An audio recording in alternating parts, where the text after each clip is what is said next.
Tudo bem? Tudo e você, Maria Amélia, como está? Tudo bom, graças a Deus. Muito obrigada por você ter aceitado o nosso convite mais uma vez. Eu que agradeço. Estar na sua companhia, do pessoal aí, leitor do Hoje em Dia, é uma alegria. Vamos falar um pouquinho desse discurso aí de hoje, né? Quase 1h30 de discurso, e como sempre aí, o Lula muito polêmico, né? Com uma retórica muito boa. Como é que foi aí? Como é que você analisa esse discurso que teve, né? A gente pode aí colocar em tópicos tudo que ele falou, né? Oi, Maria Amélia, eu vejo o seguinte, é um discurso de uma pessoa experiente sobre aquilo que está falando, a experiência de ter sido candidatos várias vezes, inclusive derrotado, a experiência de ter sido presidente durante 2 mandatos, um governo que foi muito bem avaliado no seu tempo, né? É importante a gente lembrar para aqueles mais jovens que Lula saiu com aprovação de mais de 80%, fez a sua sucessora, né? E não obstante todos os problemas que ele teve posteriormente, continuou sendo uma liderança nacional e uma liderança muito respeitada internacionalmente, porque é importante que a gente diga isso. Quando a gente vai fora do Brasil, né, a gente consegue perceber o reconhecimento do Lula em outros fóruns fora do nosso país. Então eu acho que é um discurso, obviamente, voltado muito para o seu público. Ele tem uma capacidade de comunicação que nós que somos da área de comunicação sabemos que é incrível, né? Quer dizer, uma pessoa que chama a atenção do seu ouvinte, que desperta curiosidade, inclusive daquele ouvinte que odeia, mas quer saber o que ele está falando, né? E Uhum. eu acho que ele tocou em temas muito importantes da realidade nacional. Então eu avalio o discurso dele, eu diria assim, como um discurso de um estadista. Uhum. Vamos falar então agora então por tópicos, tá ok? Lava Jato, o que que ele falou? Que ele foi vítima da maior mentira jurídica dos 500 anos de história do país. Bom, é o seguinte, eu acompanho também, né, como um analista Lava Jato desde o início, né? Aliás, como um pesquisador da área de direitos humanos, eu acompanho o nosso sistema de justiça criminal, não é de hoje, Maria Amélia, você me conhece e sabe disso, né? Uhum. Então eu sei das mazelas do nosso sistema de justiça criminal, que não é objeto da nossa análise aqui, mas só para fazer essa referência ao nosso telespectador, aquele que está nos vendo agora. Então, o que acontece é que a Operação Lava Jato, especificamente as ações da Vara Federal de Curitiba, foram ações totalmente fora, digamos assim, um ponto fora da curva do que é o nosso sistema de justiça criminal, que já é muito seletivo. Né? Para um sistema que já é seletivo, essa atividade da Lava Jato, especificamente lá da Vara de Curitiba, foi um ponto totalmente fora da curva. E eu acho que realmente, desde o início, muitos de nós já tínhamos uma certa percepção de que a forma como o juiz responsável, Sérgio Moro, os procuradores agiam, né, levantavam muitas suspeitas em relação àquela ideia da justiça de um julgamento justo, no fórum apropriado, por um julgador isento, né? Então, eu acho que as críticas do Lula, muitas delas são reconhecidas pela comunidade jurídica nacional e internacional. É claro que alguém que foi, digamos assim, vítima desse sistema judiciário, ele pode falar com algum nível de emoção, né? E isso é uma condição humana de quem já passou por alguma situação como essa, mas eu imagino que aquelas pessoas que ontem ouviram atentamente os votos do ministro Gilmar Mendes e do Ricardo Lewandowski a respeito das questões jurídicas e do entorno das questões jurídicas que foram apresentadas pela Vaza Jato, pela Operação Spoofing, né, mostra que realmente havia algo de muito estranho na condução do processo contra Lula no sentido de prejudicá-lo politicamente. Então eu acho que ele pode ter sido um pouco exagerado em alguma palavra, e eu acho que isso é normal por alguém que passou mais de 500 dias preso, mas eu concordo com o argumento dele principal de que ele não teve um julgamento justo. Uhum. Bom, a gente tem que lembrar, né, que o ministro do Supremo Tribunal, Edson Fachin, na última sexta-feira, ele anulou todas as acusações aí contra o Lula, alegando principalmente de que a Justiça Federal de Curitiba não tinha competência para poder julgar isso, né? Então é bom que a gente Aliás, deixe claro. aliás, Maria Amélia, me permita, argumento que desde 2016 a defesa de Lula tem usado, a incompetência do Foro de Curitiba. Uhum. O próprio Lula, inclusive, falou isso no discurso hoje, né? Bom, um outro ponto que ele colocou, ele fala sobre a questão de que, né, logicamente, ele acabou aí acusando os juízes, né, de quadrilha, porque, na verdade, segundo ele, tanto o Moro quanto o Deltan Dallagnol, eles queriam criar um partido político e precisaria tirar o Lula do cenário e da cena política. Né? Esse é mais um aspecto. Bom, sobre esse ponto, Maria Amélia, eu acho o seguinte, que não tem como a gente dizer que o Lula está certo ou que está errado. Eu não tenho, digamos assim, nenhum argumento que poderia ratificar essa ideia de criação de um partido político, né? E se houve esse intento, ele não se consolidou enquanto um novo partido, né? Apesar de que muitas das vezes usa-se, entre aspas, a expressão partido justiceiro, né? Mas o que eu acho que é importante nesse processo aí, e nesse caso específico, e na atuação específica em relação ao Lula, é que, de fato, o processo levou uma condenação, né, muito questionável e que tirou um candidato que, até então, era um forte candidato na disputa da presidência. Então, se a gente pensar partido político, não no sentido de uma agremiação política, mas de um resultado político que se esperava ter, ou seja, retirá-lo da disputa eleitoral, eu acho que, inclusive, a gente retomando os votos do ministro Gilmar e do ministro Lewandowski, são muitos os argumentos que corroboram com essa assertiva. Eu não acho que Moro pretendeu, ou Dallagnol pretenderam criar um partido político, mas o resultado da ação de ambos acabou favorecendo na disputa política um candidato em detrimento do Lula, que era um forte candidato à época. Uhum.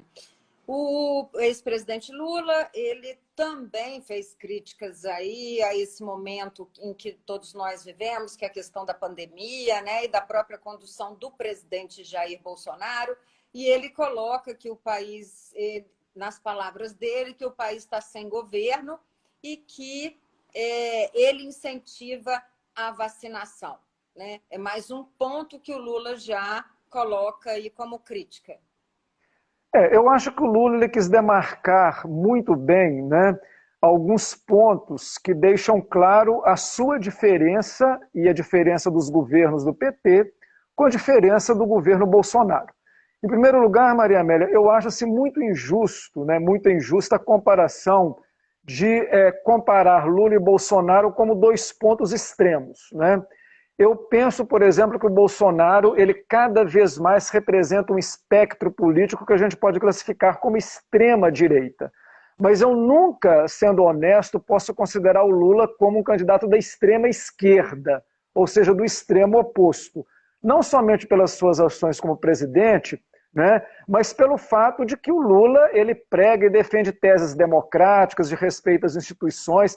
Você veja bem, o tempo todo ele criticou a justiça, o Poder Judiciário, mas em nenhum momento ele incentivou uma rebelião pública contra o Poder Judiciário.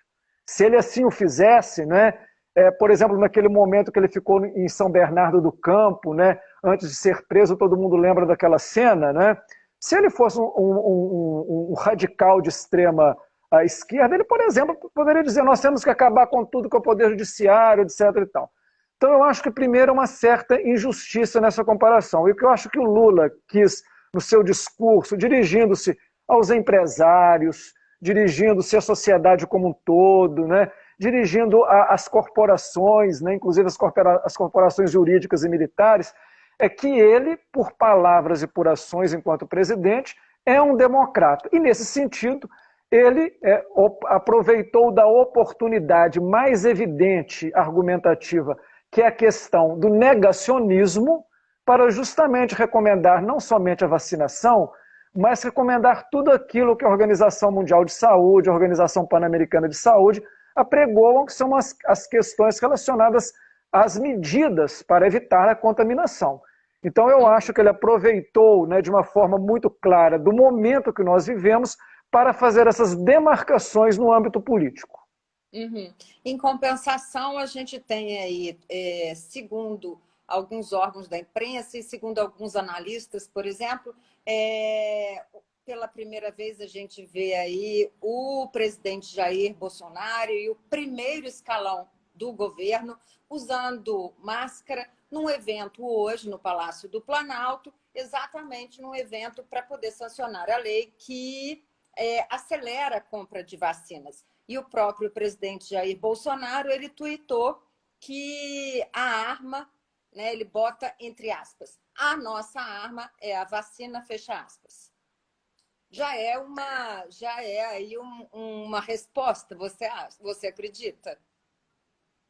Eu não tenho a menor dúvida, né? Digamos assim, o Bolsonaro ele pode ser um negacionista, mas ele não é um tolo, né?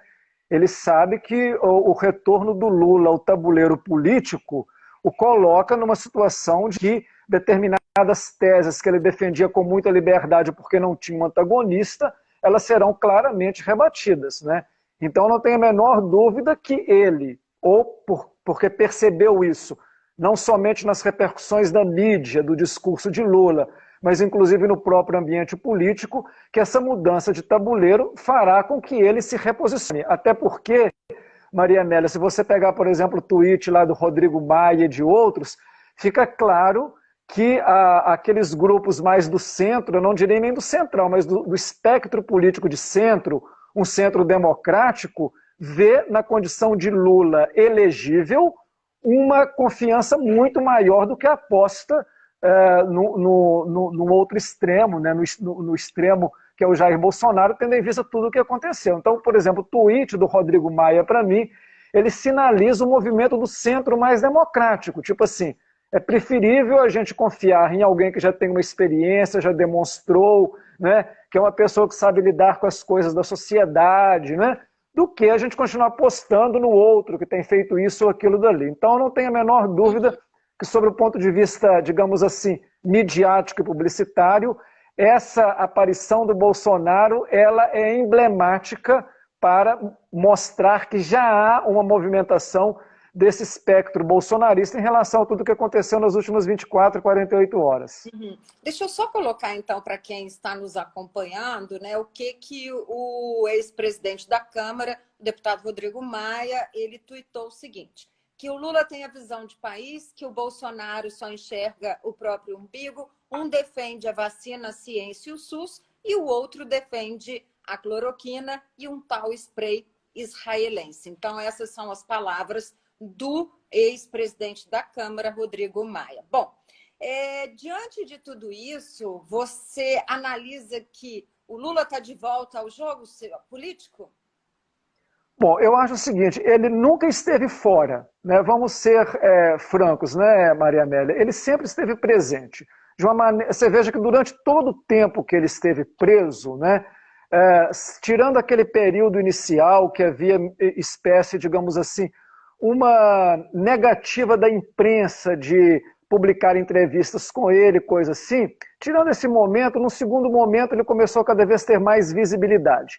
E ele sempre falou através de militantes do Partido dos Trabalhadores, lideranças da sociedade, lideranças religiosas, pessoas que foram visitá-lo, inclusive personalidades fora do Brasil, internacionais, que foram em Curitiba. Então, eu acho que, de alguma forma, ele sempre esteve presente. Agora, é claro que ele, estando numa condição de elegibilidade, a sua presença é uma potência em termos de agregação de forças políticas, em termos de comunicação, de mobilização de massas. Então, isso a gente acho que não tem a menor dúvida. Mesmo quem não gosta do Lula, eu acho que reconhece que a sua força política aglutinadora é muito maior numa condição como essa, que ele se apresenta, inclusive, com a viabilidade eleitoral. Apesar dele não ter dito que é candidato e num determinado momento ele meio que de uma maneira, sem querer, querendo, disse que poderia sê-lo, né? Mas eu acho que a força dele agora é muito maior. Uhum. Até porque no discurso ele falou que ele quer conversar com empresários, ele quer conversar com o povo, entender o que está acontecendo. Isso aí já são indícios de que realmente ele pode ser um candidato. E mais do que isso, né, Maria Amélia? A gente sabe pela experiência do Lula que essa capacidade de ouvir os segmentos da sociedade, do setor empresarial, das corporações, isso é uma característica dele, né? A gente lembra que antes dele ser candidato, ele fez uma peregrinação, uma caravana pelo país. Depois de presidente, ele foi o presidente que mais criou conselhos consultivos e deliberativos desde a Constituição de 88. Havia um Conselho da República com representação de praticamente todos os segmentos da sociedade, empresários, igrejas, segmentos sociais, movimentos sociais, trabalhadores, sindicatos patronais, e era através desse conselho que ele e os ministros ouviam é que muitas políticas foram implementadas. Então, se há uma coisa que nós não podemos negar é que Lula tem uma capacidade de ouvir e uma capacidade muito grande, de alguma forma, de articular os setores da sociedade, né? E mais do que isso, ele, pela experiência de líder sindical, ele tem o que a gente chama popularmente de um jogo de cintura, né?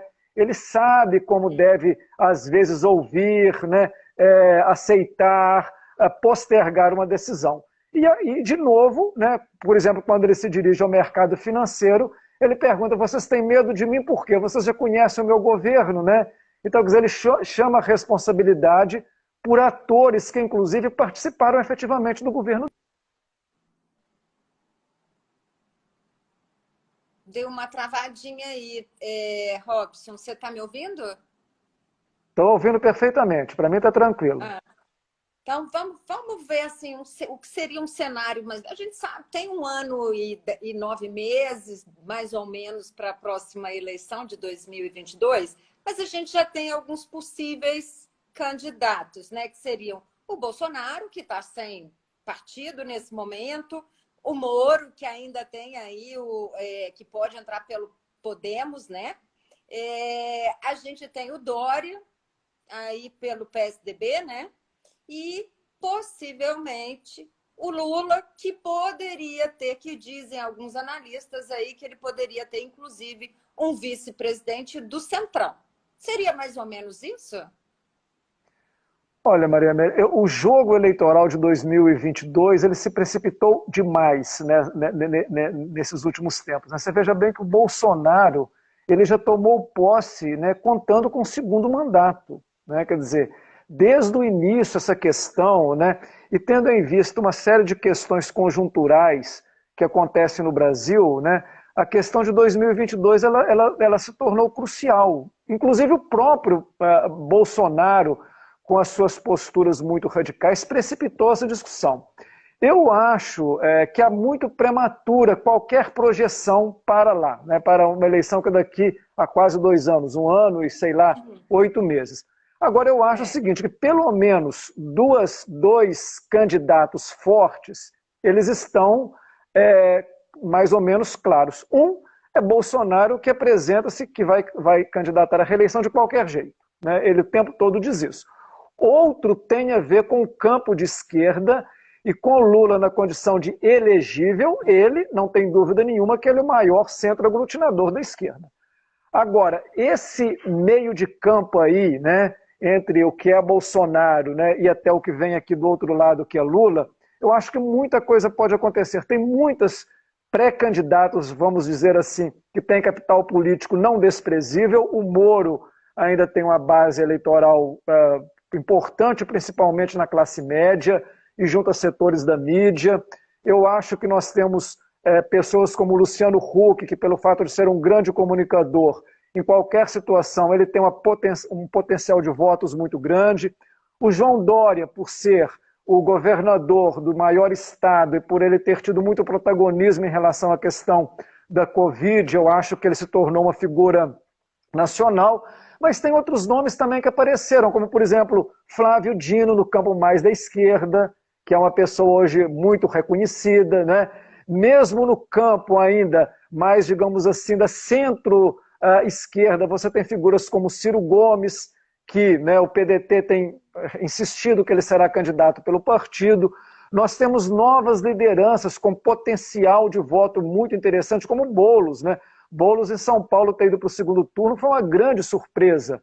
Então você veja bem, para 2022 está tudo ainda muito nublado. Até uma semana atrás, para você ter uma ideia, antes dessa decisão do ministro Fachin, né, eu conversava com lideranças, por exemplo, do Partido dos Trabalhadores, e a aposta era o seguinte: todo mundo lança candidato no primeiro turno e no segundo turno a gente faz uma frente de esquerda, né? O ideal era isso.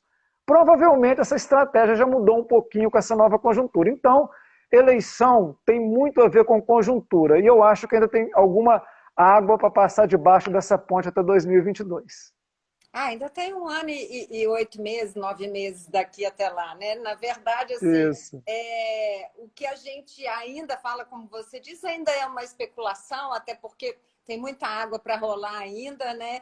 E a gente não sabe nem como é que vai ser isso tudo por conta da pandemia e desse momento atípico que nós estamos vivendo hoje, que ainda limita todos nós, né? Então, isso ainda é muito complicado, né?